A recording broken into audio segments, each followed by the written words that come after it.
All right, Geoff Fienberg is here, Mr. Canada, my partner on these wonderful odds checker videos every week. But thanks for joining me in a little bit of a longer format on my podcast, which you've been a guest on at this point, probably a gazillion times. But how are we doing today, my friend? It's been a while since you've joined me on my pod over here over at ISN. Doing well. Thank you for having me. Excited for what's hopefully another exciting Canadian Open into a Yeah. major championship. So it's a nice pocket of the season here. Not to steal any of the shine away from the Canadian Open, but I'm fascinated with the position that we are in right now with the US Open and the US Open odds board, because it feels like even something shifted last week at Memorial.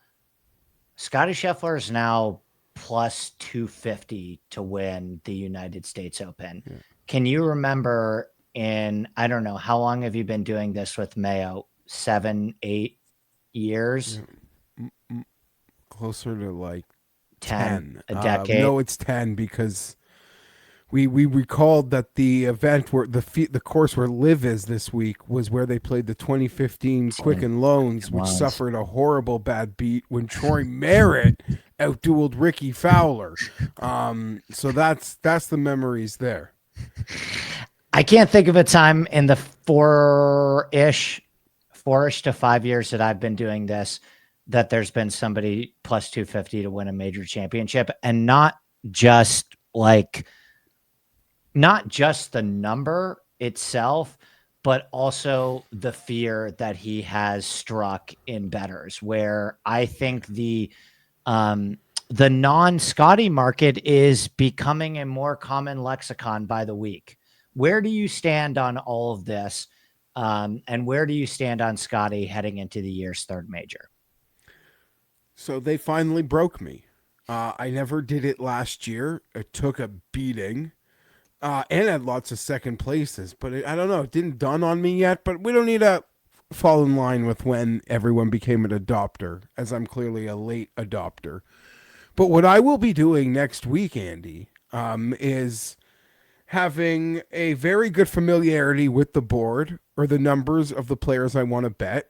I don't think many of them, if any of them, are playing this week. Granted, LIV is playing, and if we do talk about it, there's always a player or two that I'll feel strongly about there. Well, I think two out of the three guys that I feel confident can take on Scottie Scheffler over the course of 72 holes are playing on LIV. Yeah, I think that is fair. But I guess that is to say my goal on Monday, what I will be doing is just having a good knowledge of where the board stands, and I'll have it in front of me, but I'll be hawking those without markets. Yeah. And every week since I've sort of started doing it is I've noticed that the math just works, or in that we'll just use last week as an example because it's a bet I made, so it's an anecdote that I know. But Victor Hovland opened at 35 on FanDuel. Quickly into the day, he got dropped to 30 on the outright market. Well, he stayed at 30 in the without market. Right. And then even moved to 28 a little. And it was like, okay, there was a moment the without market didn't even react. Yeah, you can catch him sleeping sometimes. Right. So at this point, and then this golfer drifts, and then all of a sudden you have the same number as 80% of the people holding the ticket on the guy, but you've got it at a without Scotty. So yeah, I'll be an aware consumer next week. Now, not every book offers it, but I'll be aware, and I'll do my best to hopefully find stuff on the guys that I like. But because I love betting on golf and major championship golf, it's like a fetish of mine. I will be overexposed next week. But I sit here now wondering, how on earth am I going to get overexposed next week when I think that when I feel certain the guy 3-1 is going to win? I'm not really interested in betting these guys, and I'm not even confident that the books are going to make the other people enticing enough, because outside of 3.5, I mean, you can make a case that even John Rahm shouldn't be under 20-1. And I think he's got a legitimate chance to win next week. But Yeah. Well, let's start here. Do you have any future bets? yeah, I do. I bet it at Christmas. I think like 55. It's Terrell Hatton. Okay. I don't know. I don't feel great about it. It's the same number now. It's not like anything I'm touting. And on that live note, I will bet Neiman next week.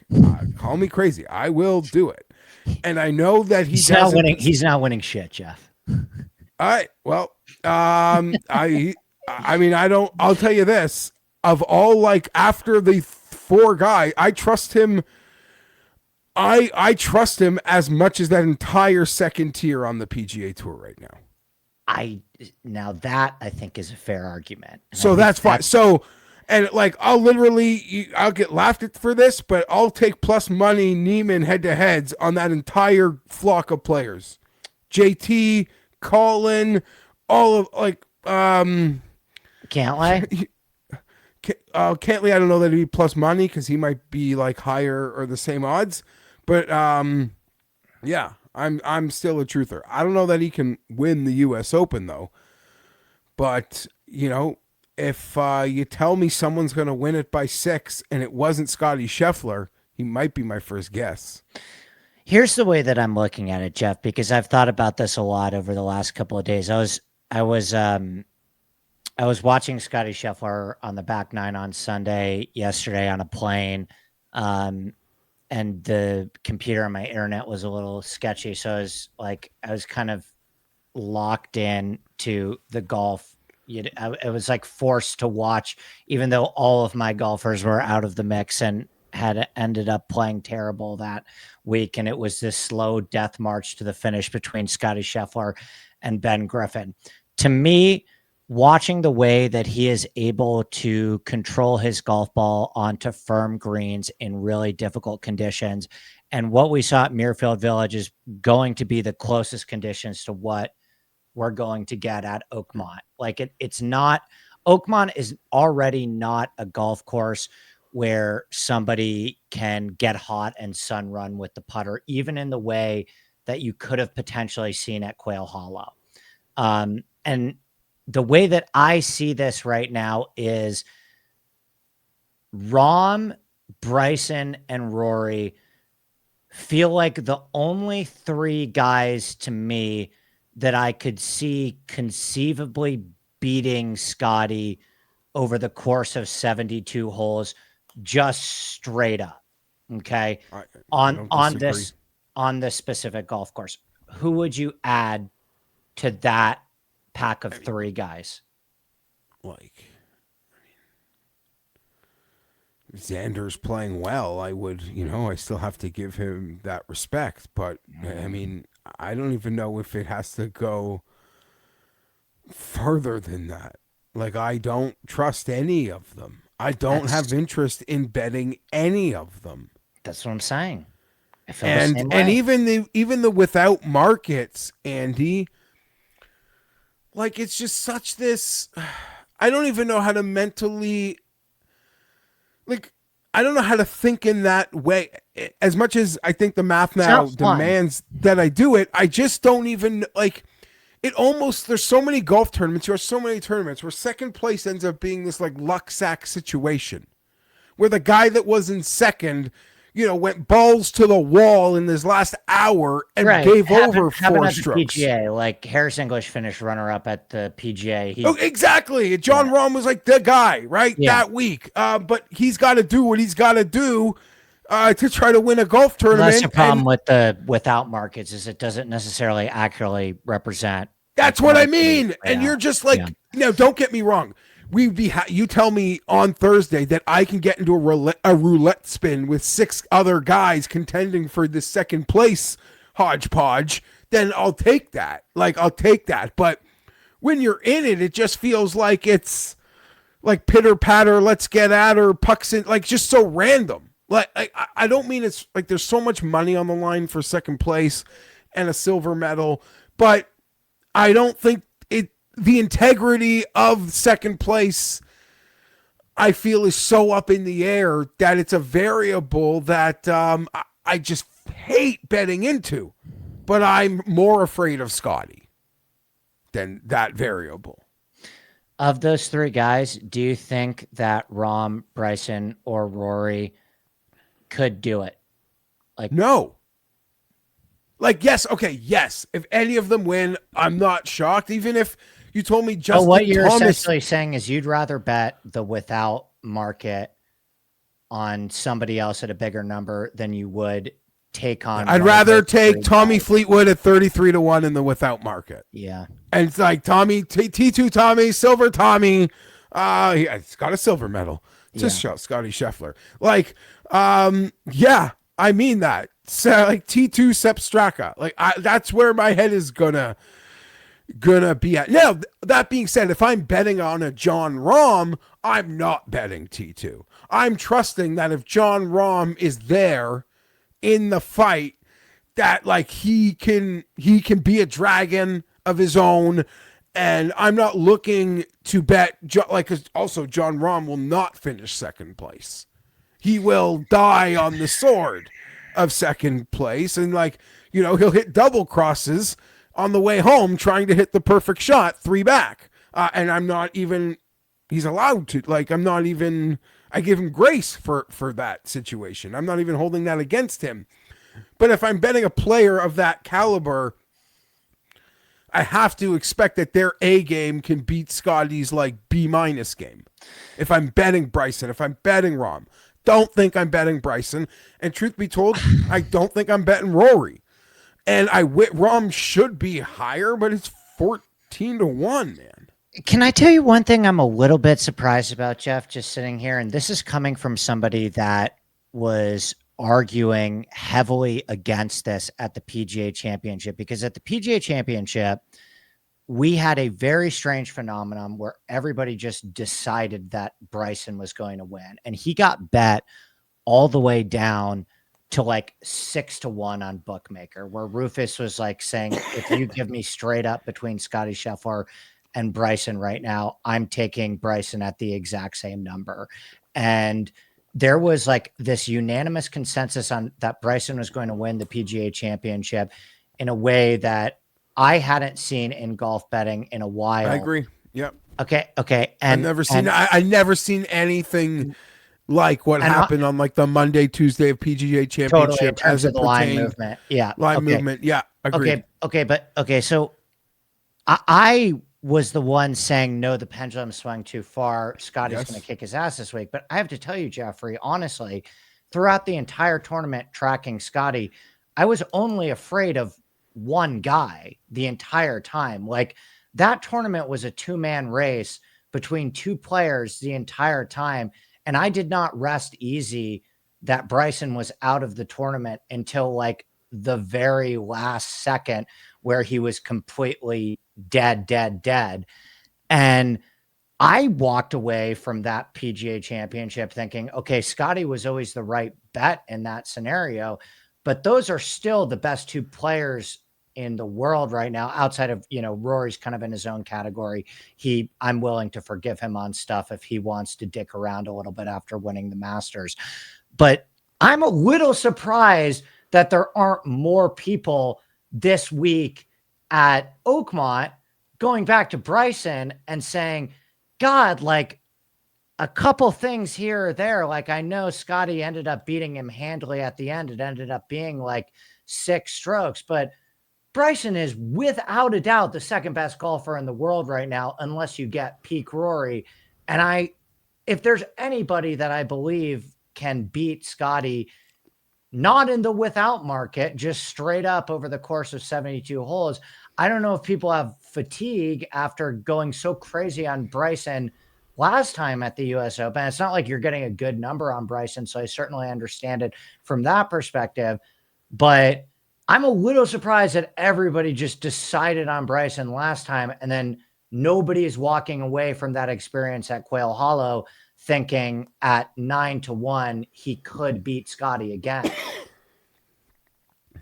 You make some very fair points. Isn't I don't even. wouldn't he kind of isn't he the This, most logical guy to take Scottie down on this golf course? And I get it. Winning back-to-back US Opens is hard. I think that's part of it too, is that people don't want to take the guy to win back-to-back US Opens, but Brooks did it in 2018 and 2019. And I think it would be very. I think it was back-to-back PGAs. I thought he went back-to-back US. So you could be right. You could be because I feel like Curtis Strange is still the best. I don't think I feel like Curtis Strange still has that. Geoff, I think it might have been because I think he was going for his third US Open in a row at Pebble Beach, the Gary Woodland year, because I went to that US Open and he had won the prior two. He won Aaron Hills and one other US Open. Aaron Hills and Shinnecock. So he won 2 US Opens in a row in 2017 and 2018. And then I remember because I was at Pebble the Gary Woodland year, and he was certainly in the mix again at Pebble. My point is, I think if there, is a guy where their major resume is 3 majors of one, it's Bryson at the US Open based on what he's able to do off the tee. I mean, watching at Quail Hollow, Geoff, there were only 2 guys in that field that were truly able to play offense on that golf course. And that's because the 2 biggest weapons in golf right now, in my opinion, are Bryson's driver and Scottie Scheffler's irons. And Bryson's driver and Scottie Scheffler's irons, like those are the 2 only tools that can make birdies on really hard holes at Oakmont. So I don't know if I'm going to end up betting Bryson at the US Open. I don't even know if I think Bryson can beat Scottie over the course of 72 holes on that golf course. But to me, I'm a little surprised, and my radar for pendulum is going off again, that I wouldn't be so quick to hop off Bryson here. To me, being on Scottie at the PGA, I walked away being terrified of Bryson. I thought he was a couple things here or there from like winning that golf tournament. No, he remains venue proof. And now he's going to the venues that suit him the most. Yeah. I mean, I think you made some very good points that he probably should be the second player on the board. Rory, I mean, we'll see Canada this week, but as we sit here now, it kind of is funny. I mean, no one's holding it against him, but it just sort of feels like there's sort of question marks. It seems like the energy's off a little bit. Yeah, and we see guys win the Masters and disappear. And while we thought Rory might have this house money free run at it through the year, he might just suffer the fate that most Masters champions suffer, and he'll probably get going again by the end of the season, hopefully for the Open. Maybe he shocks us next week. I'm not totally prepared for that. And if you're one of these people that think like 8 guys can win this week, then Bryson at 9-1 isn't even like when you're in that sort of headspace. I mean, I guess not. It doesn't even feel like that bad of a number.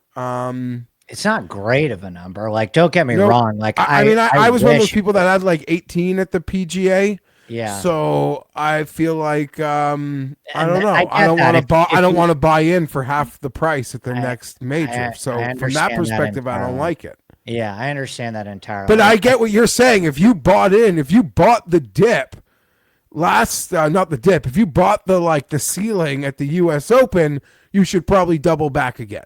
I think the PGA is what you mean. But yeah, I agree with you. I agree with you. And I walked away from that PGA Championship thinking in my head clearly, okay, to me, John, and I know Rom did boof it a little bit down the stretch, but I still walked away from Quail Hollow thinking that Rom and Bryson are the 2 most likely candidates at Oakmont to give Scottie a run for his money. I have been so woefully unimpressed by like the 2nd through 10th best golfers on the PGA Tour this year, and 3rd through 10th.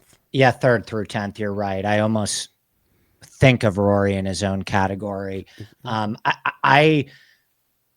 I don't know what is going on right now where Victor Hovland and Ludwig and Colin and Cantlay, because 2 things have changed, Geoff, with those guys. Is it's like the ceiling isn't there, but then the floor's dropped also.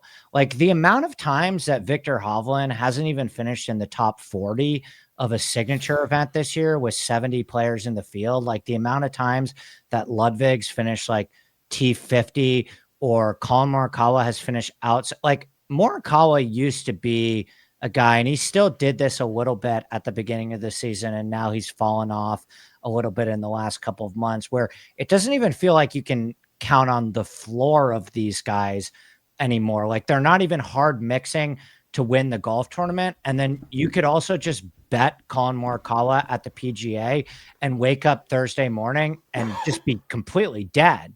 Like like he doesn't even, you know what I mean? Like he doesn't even sniff or get within 10 strokes of the lead for the entire tournament. And that's what I'm trying to, that's what's been so frustrating about the 3rd through 10th players is they're not hanging around with Scottie and like giving him a taste and you know, showing up to battle him. They're also like the floor has dropped out with them too, where your bets, they have no problem at any of these events this year finishing like T37 this year. No problem with that. I don't know what's going on with those guys. It's probably been longer than a year. Yeah. But yeah. And the issue is we're not even demanding consistency from them, which is always nice. But it's like they should be taking turns having their big weeks. Yes. Like at least one of the like 7 of them should be playing great each week, at which point, and we all like, you know, they have name value and we all believe in their ceiling outside of like Ludwig and Hatton. They have majors. I mean, Hatton, Hovland, Ludwig and Hovland, but like, you know, we're still, you know, trust those guys in time. We'll figure things out. But no, there's not even like their moment to challenge, you know, their weekend as the guy who gets to fight Hulk Hogan, if that makes any sense. There's been no battles with Scottie Scheffler. But here's the other part of it. Rory and Scottie have never battled through how well they have both played in their own moments over the course of well, I guess, you know, Rory always has his like pockets of greatness and Scottie's just been, we know it, I don't have to explain it. And the fact that they've never, like, those comets have not collided at any point as the PGA Tour tries to manufacture it by, you know, elevated, smaller fields, no cuts, no mas, no luck. That's why at least it felt like at the PGA Championship, there was a moment there at the PGA where I felt like Rahm was maybe not equals with Scottie, but he was the man for the job. Yeah, like exactly. Like if there was anyone that could do it in that scenario, it would be Rahm, in my opinion. And he still obviously ended up falling short. I think I think especially at Oakmont, the 3rd through 10th best, and that's why like I'm not even gonna grind your gears too much over Neiman, even though I'm not there on the ceiling maybe that you are. I'm just like, I've been so frustrated with this group of players this year on the PGA Tour. I've sunk like countless dollars into those guys and been so disappointed with those guys time and time again. And finally, like at the PGA, I was just like, okay, I'm betting Scottie. And now at the US Open, Scottie's at a number that's wild. And I don't want him to win the US Open. I don't want him to win back-to-back majors. And so I'm not going to bet him. But if I pick a fighter for Oakmont to take him on, there isn't a guy on the PGA Tour that I feel even close to inspired by right now. Not even close. Not even close. And the sad thing is, I mean, the LIV guys get the bump of if we saw them at Memorial last week, we might be hating on them too. We might. I mean, you know, listen, I feel like Bryson and Rahm have both won at Memorial. So, but I just think like if we were seeing them in more chunks, you know, they might turn us off also. They're playing this week as well, but you said nothing I disagree with. I'm not even combating what you're saying. I agree with you. I have no inspiration to bet any PGA Tour player. And the sad thing is, if I had to pick, it'd be like, I don't know, fine, yeah, that's Sepp Straka at 70-1 or something. Sepp might be the third best player on the that's what I mean. Like, that's where I'm going. Yeah. Or like which player, like, I don't even know. I'd have to like just try to guess someone with a huge ceiling that I believe in who's 100-1. But there's nothing to bet. There's no PGA Tour golfer I want to bet, and I hate LIV. I like a few of their players though, but oh god, yeah. Do you think I'm excited for next week, but maybe not from a betting perspective. The golf fan in me is quite excited. The golf bettor in me is like, dear God. What if do you want to turn the page to Canada? Yeah. Okay. So what's the temperature of the room for the Torontoans? How do you guys think about TPC Toronto? I mean, it's been looming. It's and far, coming. Right? It's like it's not even in Toronto. Like, you haven't played there, have you? Is it public or private? It's public. I've been out to the property a bunch of times, especially over the last couple of years. They have a bunch of golf courses, right? Yeah, a bunch of courses there. And over the last couple of years, I've watched, the renovation going on at this one, at the Champion course, but I've never played on it. I've eaten lunch looking out at it a few times.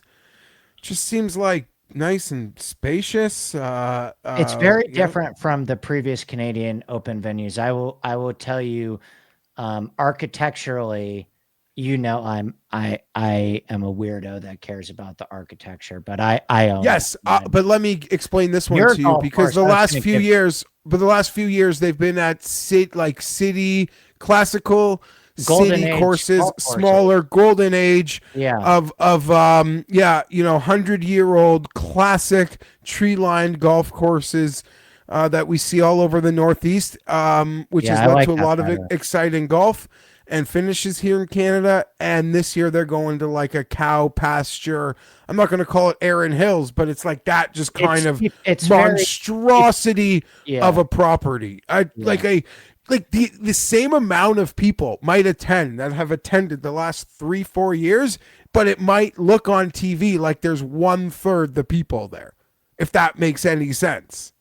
Well, it's also like a TPC golf course that is very much, meant like this is going to be Golf Canada's home base for the next couple of years. It's hosting next year as well. So this golf course, they really...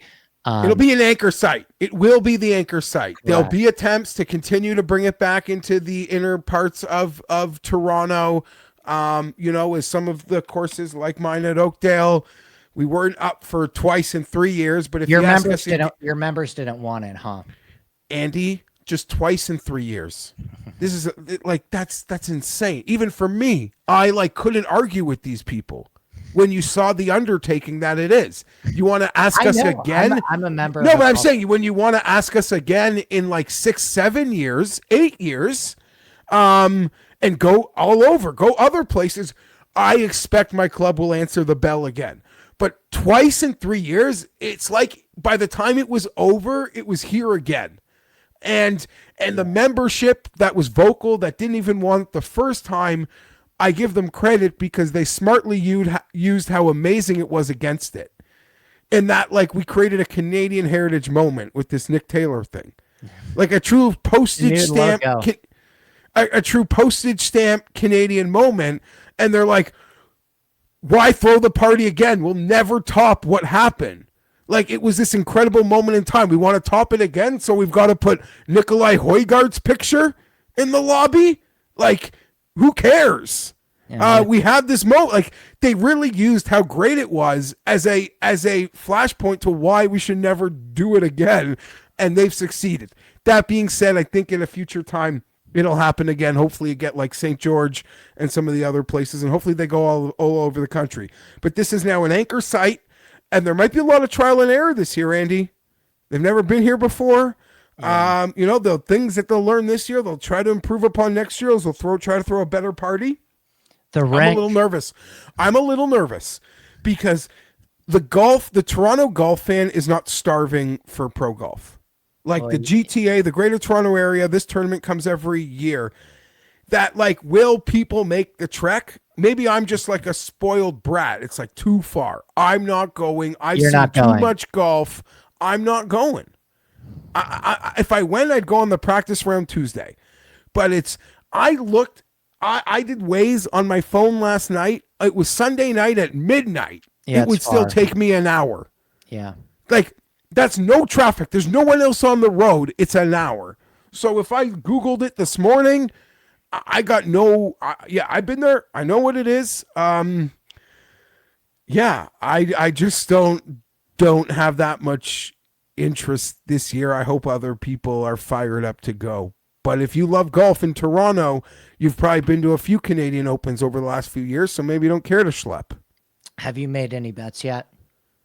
I bet Michael Thorbjornsen and he withdrew. He's out. Yeah. So that was a bet that I made. And I've also bet I bet Sam Burns and Taylor Pendrith, and they seem pretty popular. 35, 33 to 1. Pendrith, I will tell you, Andy, no one has played the property as much as Pendrith. And I don't even think there's a close second. Now maybe there'll be like some Canadian amateur who qualified. He won a Golf Canada event here in in 2017 or something like that. It might have been tied. I think Charlie Bijan. You're right. Won He it, didn't win it. He finished like second.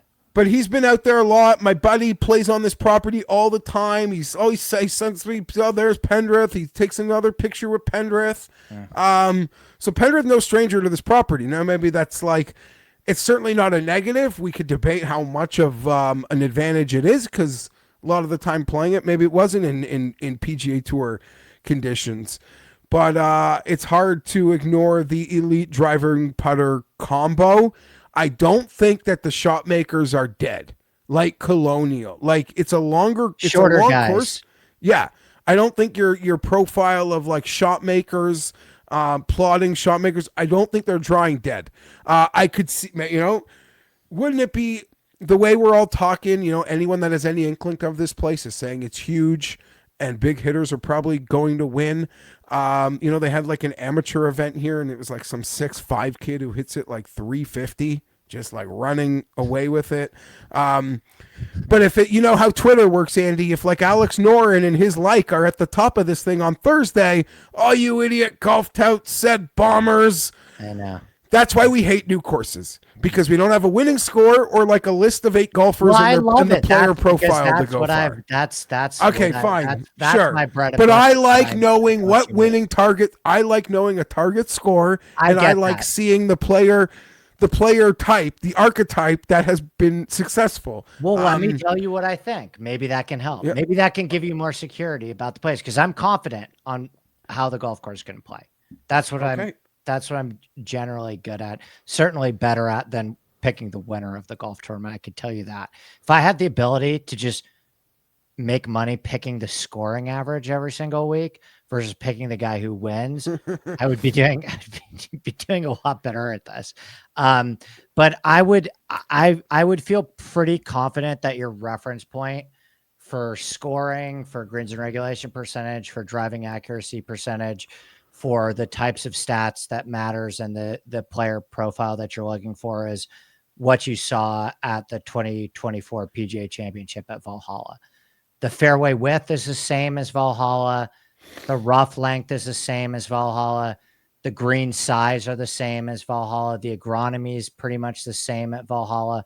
The flatness of the greens are pretty much the same at Valhalla. The architecture style is pretty much the same at Valhalla. And so Valhalla was 21 under par and a minus 0.72 scoring average, but it played as a par 71. And so they made this golf course a par 70.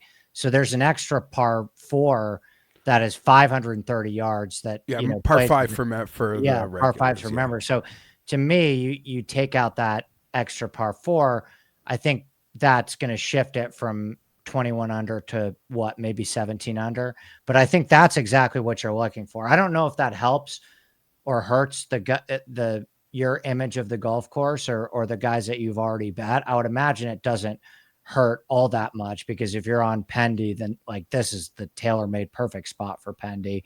I'm not as high on Burns as you are, but like I would prefer Bobby Mack to Burns on this golf course. But and Burns gained with the irons last week, and you hope it's like a spark. And it's so sad because it was probably 3 years ago, Andy. But Burns just used to rack up the trophies playing in these like C+, B- and tier like, events and crush them. And he would just show up to he'd want to steal this tier of the tour. He'd come to take their lunch money. Like, I missed that guy. Hopefully he's back. But it's the elite driver, the elite putter. By the way, that's another, like, I know that we've dogged Cantlay and Collins. Oh yeah, he's part of it. He's part of it. Part of it. Tommy, Lowry, like there's a whole group of guys that just don't win. Hang on. I'm even going deeper than that. Is Sahith on the PGA Tour next year? Is Cameron Young on the PGA Tour next year? Is Max Homa on the PGA Tour next year? Those guys were at one point, particularly Homa. I mean, Homa was like a bona fide top 10 guy that was 30-1 at every signature event. We were betting Sahith Theegala at signature events at 30, 35-1. Those guys are gone. Like they don't even exist in the ecosystem of good golfers anymore.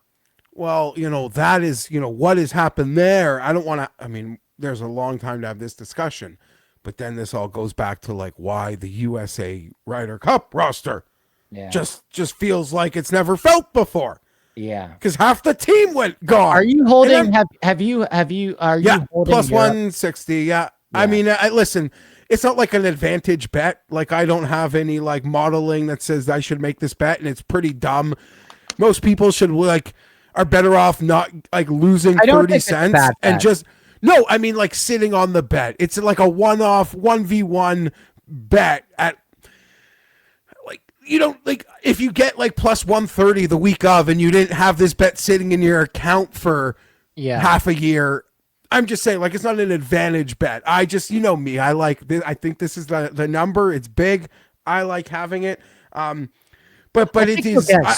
I think you'll get CLV there. I think. Yeah, but I just want it to this field, Andy, the sort of craziness to like have had the conversation a year and a half ago of like to see the future and where the guys that would be ahead of Homa, Theegala, Cam Young on a Canadian Open odds board, you wouldn't even believe what you were looking at.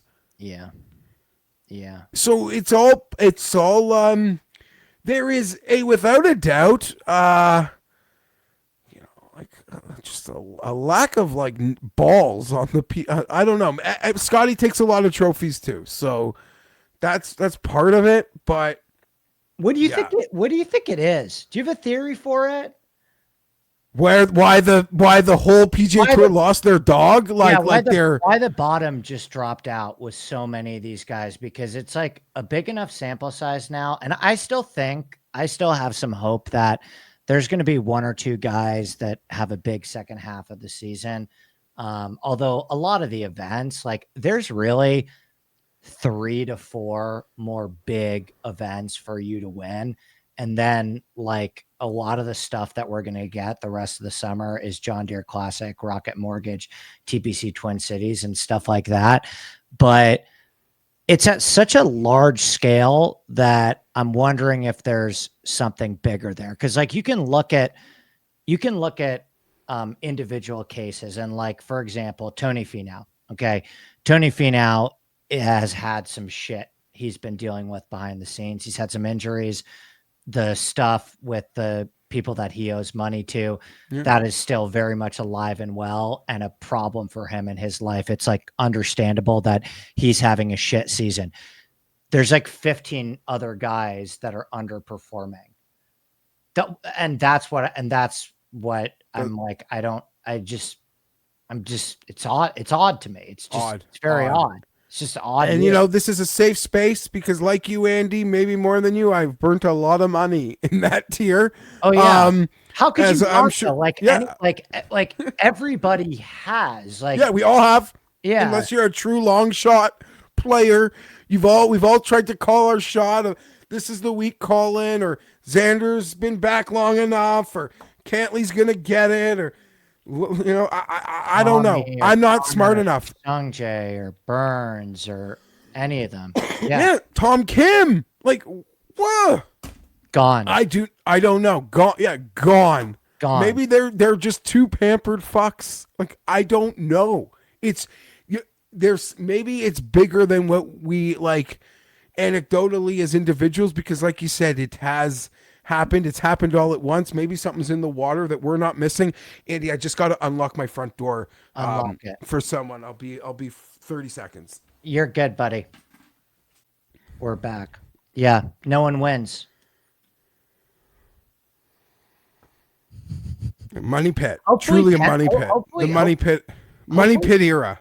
Yeah, hopefully Pendy wins this week. Like we're really due for a guy that makes the most sense coming through for the community. Like Pendy for me personally, I don't know how other people are looking at the golf course or handicapping it, but I would imagine they're not super far off because he is a very popular bet. But like I think there's a golf course where distance is a big advantage. He checks that box. He finished second last week in approach at Muirfield Village on another long iron intensive golf course. I think architecture wise, this is super, super similar to TBC Craig Ranch. Also in terms of like the required skill set, like TBC Craig Ranch is all about length. There's nothing to the architecture. It's just, can you execute long iron after long iron after long iron? That's the exact same thing you're going to have to do at TPC Toronto. He's in great form. He's a Canadian. Just do it. Like win. It makes the most sense.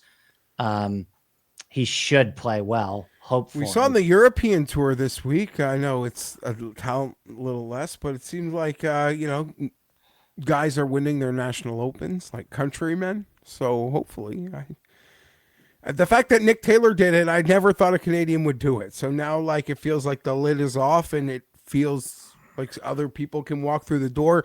We obviously, from a betting number, I preferred Pendrith, but if everything that people are saying about the course, like, it also should work great for Connors. I'm not betting him at 18 or 19 or 20. Yeah. No, I mean, he's just talent wise, like Connors is such an unbelievable flusher of the golf ball. Like it's truly gone underappreciated. I thought he was maybe going to win last week. Because he's been such a great ball striker this season, and his ability to still gain strokes off the tee despite not being super long has been like remarkable this year. Like he pounds fairways at such an elite rate and is such a good middle to long iron player. So absolutely he can win on this golf course. And I think the other thing is there's really nothing to these greens. Like they're very flat. They're very straightforward. It's such a good Hovland course. I wish Hovland was playing this week because it's so much like Valhalla. Like I think around the green is massively devalued. Like the rough around the greens is kind of if around the green. So if around the green is worthless, does that mean we want to bet Højgaards? I'm thinking about it. Yeah, I'm thinking about it. Those guys are so volatile to me. Like I never freaking get them right. They like hard mixed this year in contention. A little like early, bit early, but I don't know. I feel like their short game is just like the worst. I feel like they have better PR. They were mixing in the team event together. That's true. And I feel like they've both had a moment or two. I bet them a lot. But if you're gonna tell me around the green doesn't mean much, then I'm gonna probably swim around the Højgaards maybe. And it should bolster your Taylor Pendrith case as well. And Corey Connors, actually, to a certain extent. I also bet Alex Smalley at 65 to 1. He was doing well in a qualifier today. I would have guessed a different bet that you made. Kitayama. Kitayama. Yeah, you know me too well. No, the Well, it seems like a Kitayama, nice place for him this week. it And is, and yeah, I always playing in DFS. I rarely bet Kitayama did you because bet him? no, I'm Oh, gonna okay. play him in DFS, but I'm Okay, not. yeah. I mean, he gets a lot of respect in the sharp community. Like he is, um, the thing about Kitayama, and I know that like other people that are big data nerds see this too because he gets hit really hard on Bookmaker every week, and he's always priced lower than what his results are. He is really, really good at hitting long irons and fucking up other simple aspects of golf.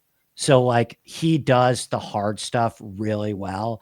And that's why he pops when you look at like long-term proximity numbers, which is really important in being able to predict golf. Is like if you are good at long irons, that is a really important skill when it comes to winning. Like that skill on its own can win you golf tournaments. The problem is he fucks up a lot of really dumb shit. He makes a lot of like sevens on par fives. I know everything about the guy because I'm on him every week statistically. But yeah, I mean, there's going to be one week just like he did at Bay Hill where he blows the doors off and just fucks everyone up because his ball striking is better than his number. But yeah, he's in the mix for me this week. Good golf course for him. I like Woodland a lot too. Like those are the guys that I would be swimming around, power off the tee and long iron play. So I bet Pendrith, Bobby Mack, Smalley, and then 2 long shots were Ricky Katz and Antoine Rosner. Great drivers and Ricky long iron player. Castillo. Yeah. Yeah. What was your Rosner number? 165 on Bookmaker. Okay, yeah. It might go down too. I don't mind that. There are a few things like flirting in front of 100, which had my eye. Like Ryan Fox at 80 just seems like that. I like that a lot. I was heavy on I him don't last I week. don't mind your Smalley number. I was hoping that he'd be a bigger odds this week. Hits Me at too. Sune. Hits at Sune. Like him a lot. 80, 90 to 1. Seems like, pretty fair for that. And then I don't know, like if I wanted to get silly, Save it for or the just odds checker tilt show. like Toasty or not Grillo, Phillips, but I don't really see myself ending up anywhere near there. And now we're just naming names, but I legitimately am giving interest to the other Danes. There are a lot of Danes here. Norgard Miller. I like him too this week, actually. Yeah. Could be of interest. So there's not a ton for me in like the 40 to say 80, but between 80 and 100 is where my card is probably going to round itself up. Yeah. Works for me, buddy. Well, we got another show to do for another company. But thank you for joining me on my podcast. This was always a pleasure. Who, if you had to go, just give me one name for each back-to-back Canadian Open winner, U.S. Open winner. Okay, Canadian Open. I honestly, if you asked me an hour ago, I'd have said Thor Bjornsson. Yeah. But I will say Sam Burns, just to deviate from the incredibly popular Taylor Pendrith. I'm going to say fair. Sam Burns. The U.S. Open, I mean, like, Scottie Scheffler is going to win. You think that with every bone in your body. I think I feel like if I deviate from that, it's just me trying to be contrarian for the sake of being contrarian. Yeah, me trying to build a betting card, me trying to be like, well, you like to lose money, bet a bit. You like to overexpose yourself in majors just because the facts on the ground have done a complete 180. You should still spend all that money. Like, I don't know. It's like at the point where But here's the question, Andy. Next week, like, is there a possible reset where Neiman isn't 40 and he's 55? Yes. And that's it. I'm just saying that, but like everyone else also takes this bump Hell because yeah. it better happen. Yeah, of course there is. I do think that. I still think that you may not get great numbers in the without Scotty market if books start to just take a shit ton of action there. But You're right. if you're like, if you have the balls to sit up there and say, I think Patrick Cantlay can beat Scottie Scheffler this week, like I think they'll be 50 to 1s on those guys this week. I think they should put Colin at 30. They might. I think even, and I think Xander is gearing up again. Like, I don't think Xander's going to win a major this year. I thought last year was incredible. And I do think that we'll hear from Xander again. This feels like a transition year, kind of like maybe what we see from Rory over the next 6 months, but there'll be 20s on Xander week of at the US Open. Don't you think? Yeah, 20s for sure. 20s on Xander for sure. Yeah. Yeah. I'm expecting a big, I mean, they have to, okay. So Geoff, if you have Scotty plus 250, Rory 7 and Bryson 9 and Rom 14, how isn't everybody else at 25, 30 plus? I mean, I'm not going to do that whole math and, right now, but if you have plus 250, 7 to 1, 9 to 1, 14 to 1, you can't have guys at 20 to 1. That's not fair. No, you can't. It's not fair. No, you can't. Yeah. I agree. But I'm not expecting them to be fair, but yeah, at some point we'll see how people react. Like what sort of bets that they'll take next week. Because Scotty was like 5 to 1, 4 to 1 for a year, and now he just casually dropped to plus 250, but it doesn't seem like anything else changed. And that's a big amount of win prob going from plus 400 to plus 250. It's a lot of win probability. That's a big jump, plus 400 to plus 250. So, and okay, a book should tempt it. Should like, oh, you want to bet Joachim Neiman? Like, here, man, here's 65 to 1. Go wild. Yeah. Like, right? Yeah. Like, I think bait me. They should be baiting me into, oh, Ludwig Aberg? Guess what? He's 40 to 1. Hot, yeah, 30, 35. Yeah, sure. Like 35 to 1. Yeah, Hovland 50s next week, maybe. That's what I mean. Like, bait me. Yeah. Let me be your mark, but you got to bait me because I'm not taking it right now. No, this not against him. You've got to give me. It's like I need more than what's fair almost to want to step in front of Scotty. I agree. That's well said.